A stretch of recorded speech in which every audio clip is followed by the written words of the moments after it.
Hello friends, एक बार फिर से आपका स्वागत हमारे चैनल पर। आज का टॉपिक होने वाला है कक्षा 11 गणित त्रिकोणमितीय फलन प्रश्नावली 3.4 के सवाल। निम्नलिखित समीकरणों का मुख्य तथा व्यापक हल ज्ञात कीजिए। Question number first, tan x बराबर √3, इसका व्यापक और मुख्य मान ज्ञात करना है। तो इसको हल करते हैं। सबसे पहले एक सूत्र होता है,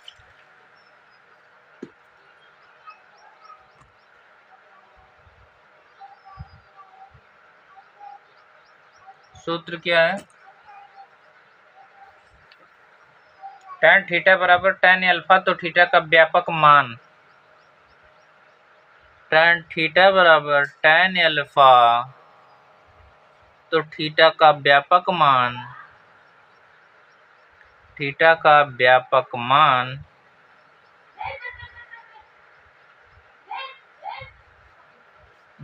मान थीटा बराबर n पाई प्लस अल्फा।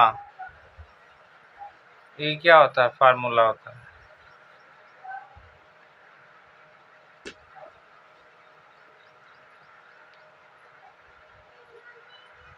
अब यहाँ पर लिखते हैं tan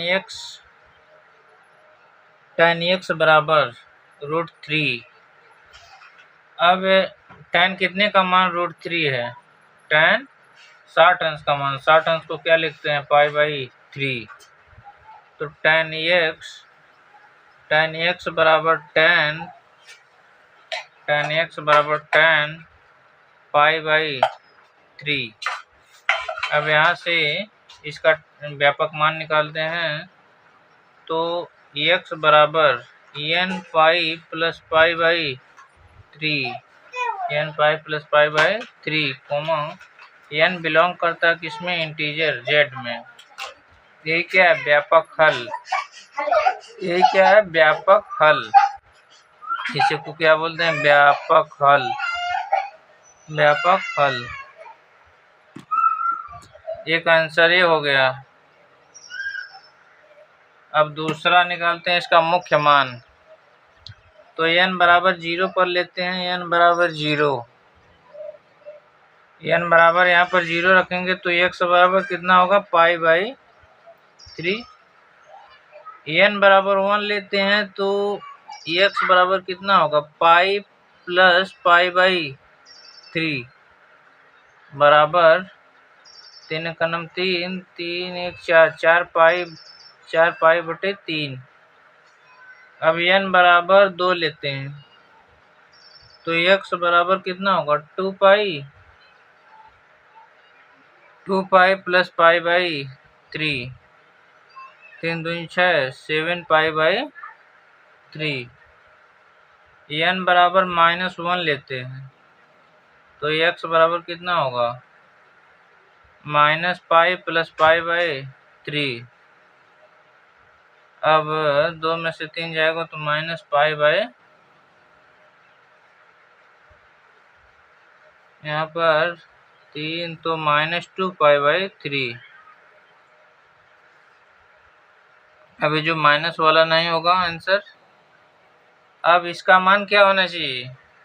0 से लेकर 2π के बीच में। तो यहाँ पर 2π से ज़्यादा आ रहा है, 2π से ज़्यादा आ रहा है, इसलिए ये आंसर नहीं होगा। ए वाला होगा। 2π से कम आ रहा है, ए वाला होगा और ए वाला होगा। तो इसका मुख्य मान लिखेंगे। मुख्य हल, मुख्य हल, मुख्य हल बराबर π/3। एक यहाँ पर π/3 था, एक 4π/3, 4π/3। ये व्यापक हल हो गया, ये मुख्य हल। तो इसी को क्या कहते हैं? ये क्या आंसर। अब आता है क्वेश्चन नंबर दूसरा।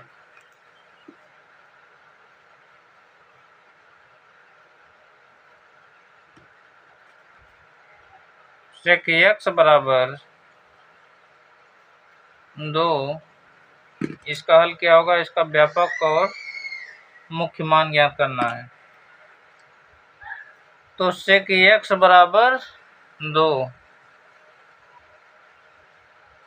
तो इसको cos के रूप में लिखते हैं, तो कैसे लिखेंगे? cos x बराबर 1/2 होगा।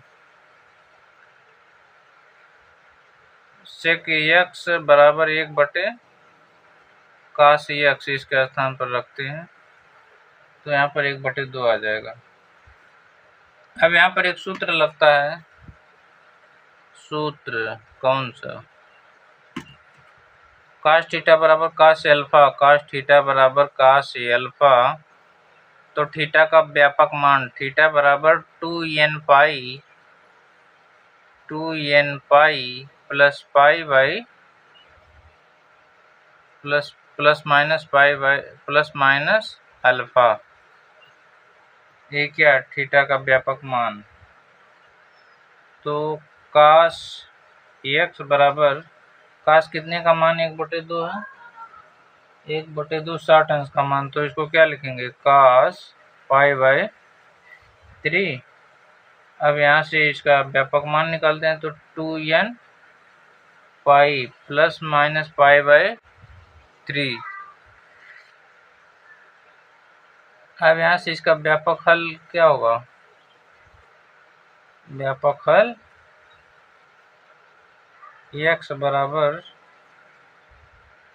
2n pi plus π/3, n belongs to z में।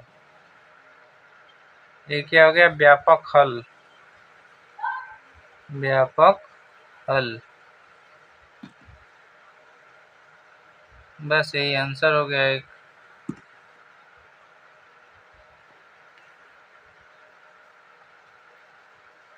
अब यहाँ पर मुख्य मान ज्ञात करना, तो n बराबर क्या करते हैं? -1 लेते हैं, तो x बराबर -2 pi plus pi by plus minus π/3। एक बार माइनस एक बार प्लस लेते हैं, तो x बराबर -2 पाई माइनस π/3 बराबर -7 π/3।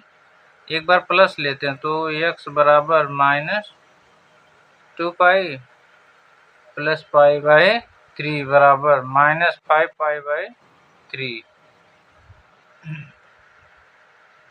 अब n बराबर 0 लेते हैं, तो x बराबर कितना होगा? Plus minus π/3। अब यहाँ पर x बराबर क्या होगा? एक बार प्लस लेते हैं, एक बार माइनस लेते हैं, तो माइनस π/3। अब n बराबर 1 लेते हैं, तो x बराबर कितना होगा? 2 पाई प्लस माइनस π/3। अब यहाँ से एक बार प्लस एक बार माइनस लेंगे, तो कितना होगा? x बराबर 2 पाई माइनस π/3 बराबर 5 π/3। अब x बराबर एक बार प्लस लेते हैं, तो 2 पाई प्लस π/3 बराबर 7 π/3।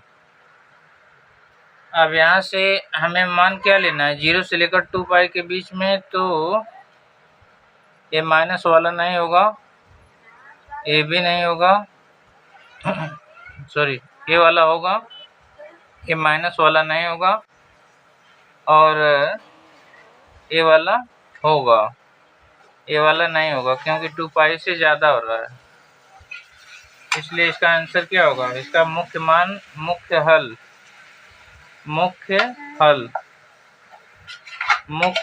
बराबर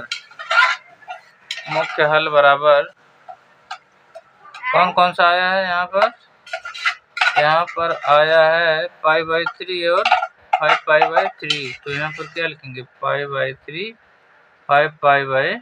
यही क्या है? मुख्य हल है इसका। यही क्या है? आंसर।